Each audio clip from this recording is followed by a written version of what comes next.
Chapter 3. He's a perfectly impossible person.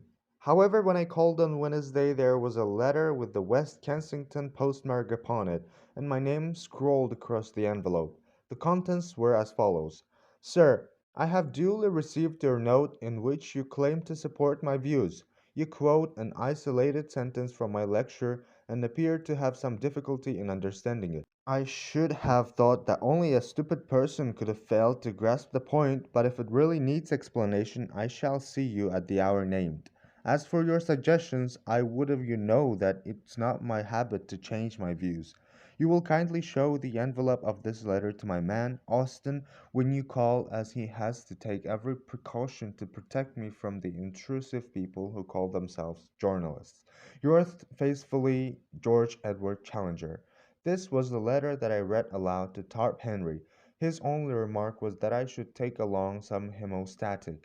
Some people have such extraordinary sense of humor.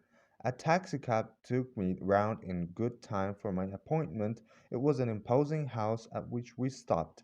The door was opened by an odd person of uncertain age. He looked me up and down with a searching light blue eye.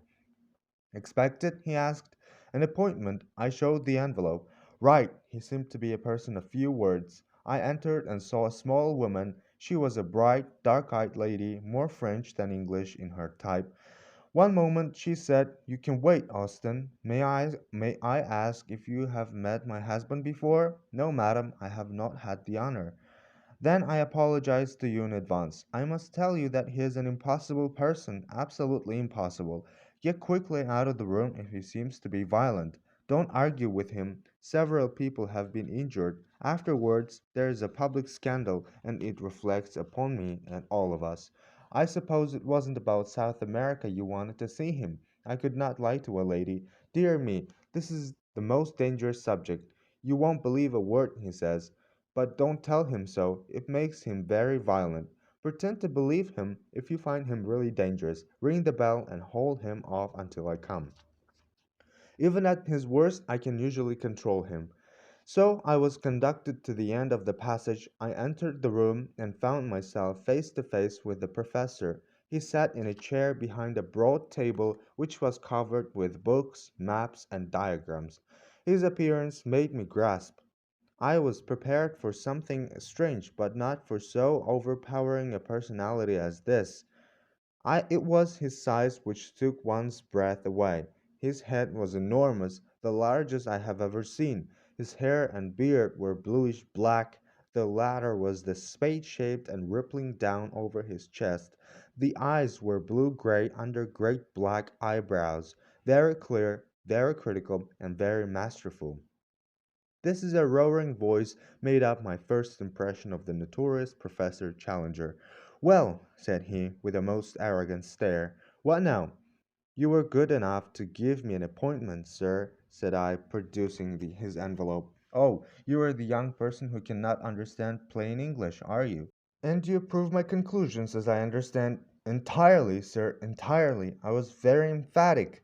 "Dear me, that strengthens my position very much, does it not? Well, at least you are better than the herd of swine in Vienna." "They seem to have behaved outrageously," said I. "I assure you that I have no need of your sympathy. Well, sir, let us do what we can to end this visit. You had some comments to make up." There was such a brutal directness in his speech which made everything very difficult. Oh, my Irish wits! Could they not help me now, when I needed help so sorely? He looked at me with two sharp eyes. "Come, come," he rumbled. "I am, of course, a simple student," said I, with a smile, "an earnest inquirer. At the same time, it seemed to me that you were a little severe towards your colleagues." "Severe? Well, I suppose you are aware," said he, checking off points upon his fingers, "that the cranial index is a constant factor?" "Naturally," said I. "And that telegony is still doubtful?" "Undoubtedly." "And that the germ plasm is different from the pathogenic egg?" "Surely," I cried. "But what does that prove?" he asked in a gentle, persuasive voice. "Oh, what indeed?" I murmured. "What does it prove?" "It proves," he roared, with a sudden blast of fury, "that you are the damned journalist who has no more science in his head than he has truth in his reports." He had jumped to his feet with a mad rage in his eyes. Even at the moment of tension, I found time for amazement at the discovery that he was a quite short man, his head not higher than my shoulder.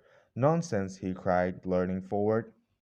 That's what I have been talking to you, sir. Scientific nonsense. Did you think you could play a trick on me? You, with your walnut of a brain, you have played a rather dangerous game, and you have lost it. Look here, sir, said I, backing to the door and opening it. You can be as abusive as you like, but here is a limit. You shall not attack me. Shall I not?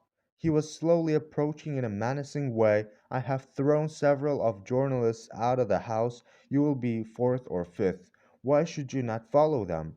I could have rushed for the hall door, but it would have been so disgraceful. Besides, a little glow of righteous anger was springing up within me. Keep your hands off, sir. I'll not stand it.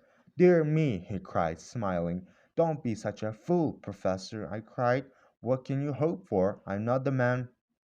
It was at the moment that he attacked me. It was lucky that I had opened the door, or we should have gone through it.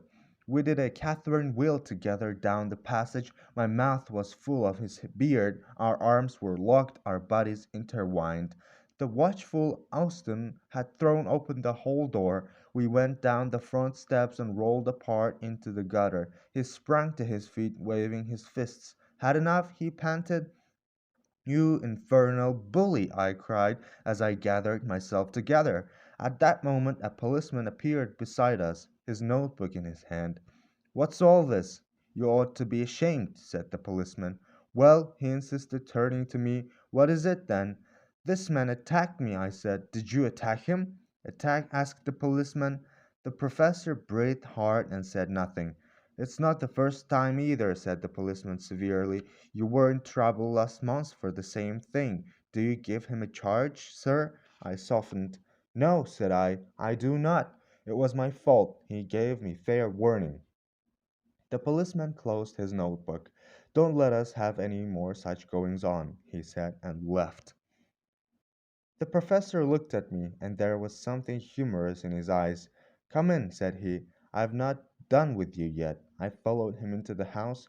The man servant, Austin, closed the door behind us.